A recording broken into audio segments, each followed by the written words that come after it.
Hi folks, and welcome to another edition of Hornhouse Kitchen. Today we're going to be making one of my favorites, American chopped suey. This is a Horn favorite recipe. I think originally my Aunt Kathleen started making it a while back, quite a few years ago. She wrote a cookbook. It's edible, and in the cookbook is a recipe for American chopped suey. So I'm thinking that's where, at least in our family, the recipe originated from. And I'm sure that Aunt Kathleen used to make American chopped suey. So I'm going to make that for you today. It's a very easy recipe. One of the things I like about this recipe, it's what I call is the garbage pail recipe. So you can pretty much put anything you want into it. Basic recipe, as I've always made it, is some sort of pasta. Today I'm going to use penne pasta. You could use elbow macaroni, ziti, whatever you like. But I'm going to use penne pasta.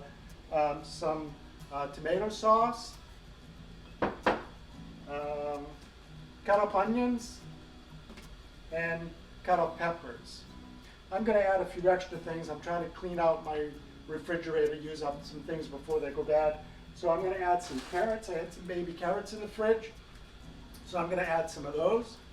And I found in the freezer some asparagus that I hadn't used. We're going to start by chopping up the onion.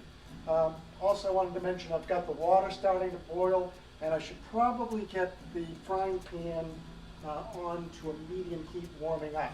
Oh, one other key ingredient, the meat, the protein. So my daughter got this for me. As I mentioned in my last video, I've gone to a plant-based diet. And this is called Beyond Beef, plant-based ground. And we're going to fry that up and see how it works in this recipe. Hopefully it won't be horrible and ruin the whole batch.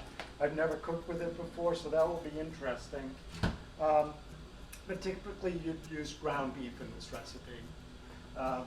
And I would say this is equivalent to what would probably be a pound of ground beef. So we're going to start with cutting up the onion. And I'm sure a lot of you know how to cut up an onion, but I want to show you anyhow.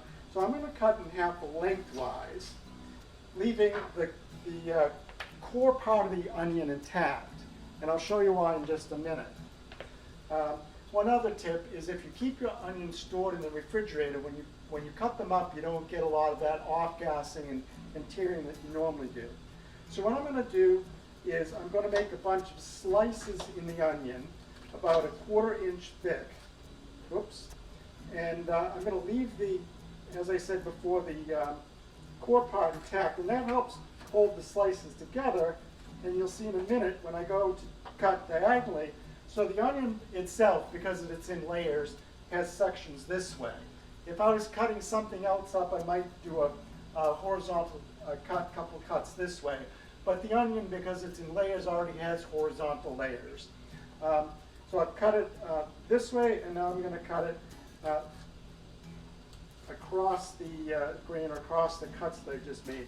And as you can see, it's making these little, I'd say 1/4 inch pieces. You'll notice as I'm cutting, I'm curling my fingers under.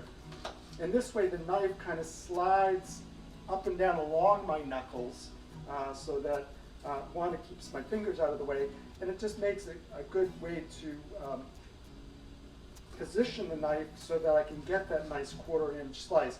So each time I move my fingers back about 1/4 inch, and I just cut along my knuckles for that to get those pieces.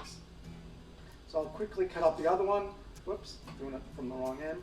I'll quickly cut up the other one. And I've already cut up one other onion. So these were medium-sized onions, just a typical yellow Spanish onion. Red onions are great in this dish. You know, and as I've said before, you can put just about anything in this, and it would still be good. So let me. Here's the onions that I've already cut up, and I'll just put these in, the rest of these in with that, and we'll move on to the next step. All right. So I also want to cut up some of these carrots. I've cut up a bunch already, but I want to cut up some more carrots just to show you the technique. I rather enjoy cutting. So the knife I'm using, it's just a, I don't know what you call it, maybe a 6-inch paring knife. It's a thin blade, which I like.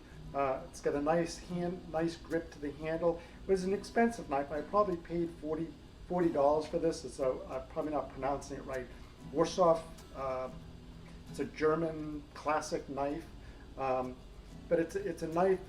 I think it's worth spending the money and getting a decent knife to cut with. I use this one all the time. This knife holds an edge for a very long time. So what I'm going to do is cut the carrot. What is this? Diagonally, horizontally, lengthways, and put 2 halves on the side, and just again 1/4 inch slices using my knuckles as a guide.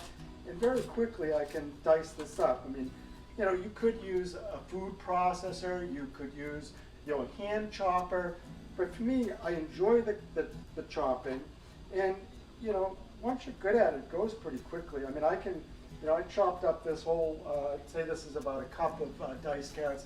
I had probably chopped that up in about 2 or 3 minutes. So, you know, it really doesn't take that long once you become proficient at it. And so I'll just add this to the carrots.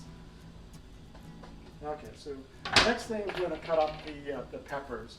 And it's very simple. You know, cut around the top where the stem is, and I'll show you in just a second. And then we're just going to pull out the seed pods.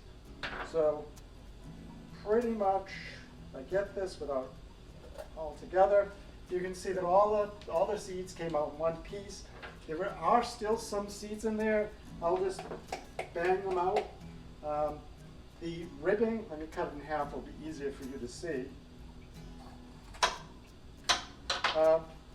You don't need to take it out, but some of this extra whiteness, or I don't know what you call it, pith, take out some of that, as well as any seeds that may be remaining, just wipe them out. So the way that I like to cut it, pepper, is to cut off the bottom, and then it kind of lays flat, and it's a lot easier for me to chop something like that. So I'm going to cut this again into 1/4 inch strips, and again using my knuckles. I know I sound a little redundant here, but once you get that technique down, you can move along pretty fast. As you see, I've almost completely chopped up this pepper in a few minutes. So I'm going to take all these strips of pepper and pile them up together. And this is where it becomes a little more difficult because I need to hold the pepper together and use my knuckles. So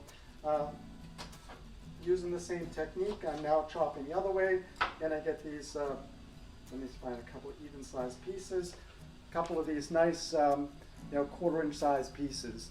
A sign of a good chef, and I'm not a good chef by any means, but a sign of a good chef is when they chop like this, is to have consistent size.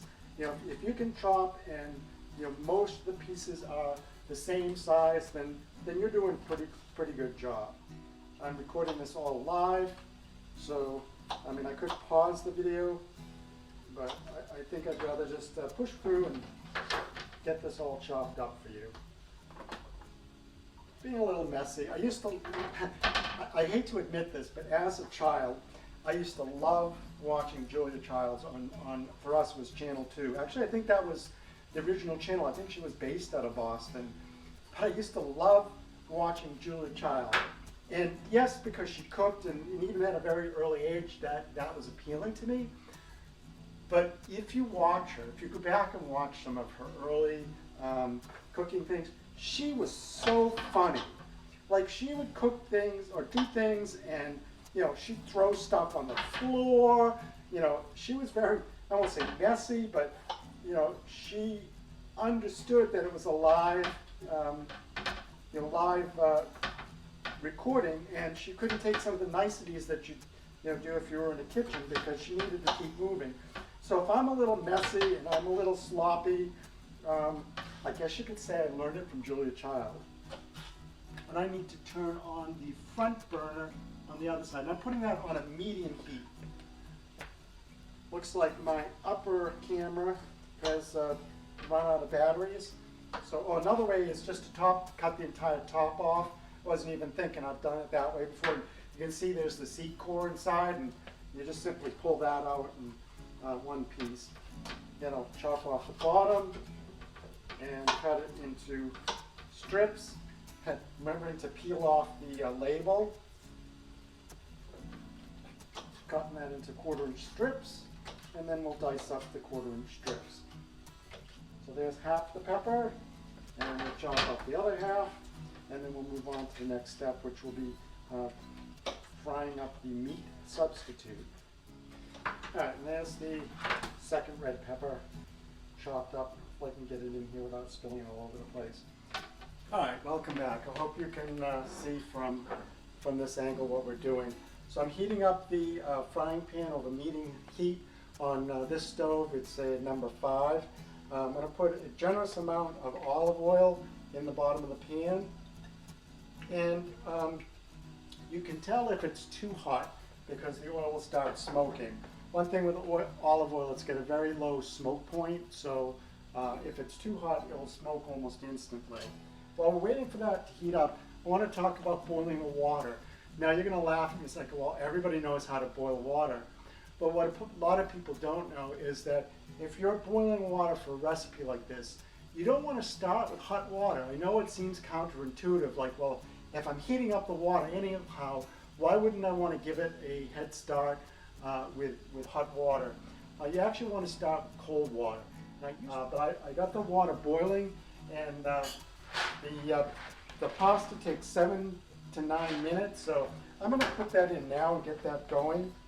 All right, so I'm going to pour that in. Again, it's a pound of pasta. I'm going to put the whole pound in. I'm going to give it a quick stir, just so that the pasta doesn't stick. And what did I say, 7 to 9 minutes? So as we did before, we want a little al dente to the tooth, meaning you want the pasta to have a little bit of a bite, not a crunch, but a little bit of bite, a little bit of a chewiness to it. I prefer it that way, especially if you're going to use it in another recipe where it has the ability to absorb more liquids. I think it's better to be a little bit on the al dente side. So that's going. We're going to set our timer.